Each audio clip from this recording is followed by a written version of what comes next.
സ്ഥിരമായിട്ട് കിടന്നുകൊണ്ട് മൊബൈൽ ഉപയോഗിക്കുന്ന ആളുകളാണെങ്കിൽ നിങ്ങൾക്ക് ഈ 3 പ്രശ്നങ്ങൾ വരാനുള്ള സാധ്യത വളരെ കൂടുതലാണ്. ഒന്നാമത്, നമ്മളെ കഴുത്തിന് വരുന്ന പാരാസ്പൈനൽ മസിൽ സ്പാസം, അതായത് വളരെ പെട്ടെന്ന് വരുന്ന കഴുത്ത് തിരിക്കാൻ പറ്റാത്ത കഴുത്തിന് വരുന്ന സ്പ്രെയിൻ അല്ലെങ്കിൽ ഉളുക്കുകളാണ് സാധാരണ ഏറ്റവും വേദനയോട് കൂടി നമുക്ക് വരുന്നത്. രണ്ടാമതായിട്ട്, മൊബൈൽ ഒരു 30 സെന്റിമീറ്റർ താഴെ നമ്മൾ പിടിക്കുകയാണെങ്കിൽ കഴുത്തിന് വരുന്നത് പോലെ തന്നെ നമ്മുടെ കണ്ണിനും സ്ട്രെയിൻ ഉണ്ടാക്കുന്നു. അത് ഭാവിയിൽ മയോപ്പിയ പോലെയുള്ള അവസ്ഥയിലോട്ട് പോകുന്നു.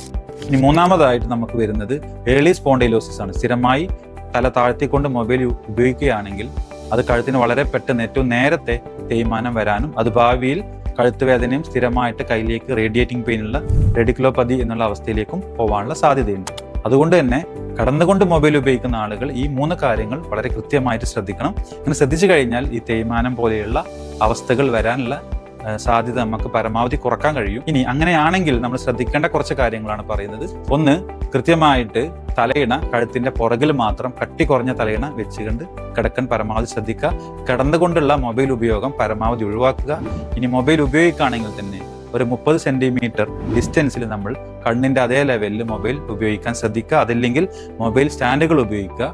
ഇനി കഴുത്തിന് കൃത്യമായിട്ടുള്ള എക്സസൈസുകളും കാര്യങ്ങളും ചെയ്ത് സ്ട്രെങ്ത് മെയിൻറ്റെയിൻ ചെയ്ത് കൊണ്ടുപോയാൽ നമുക്ക് കഴുത്തിന്റെ ഈ തരത്തിലുള്ള ബുദ്ധിമുട്ടുകൾ ഒഴിവാക്കാൻ നമുക്ക് കഴിയും.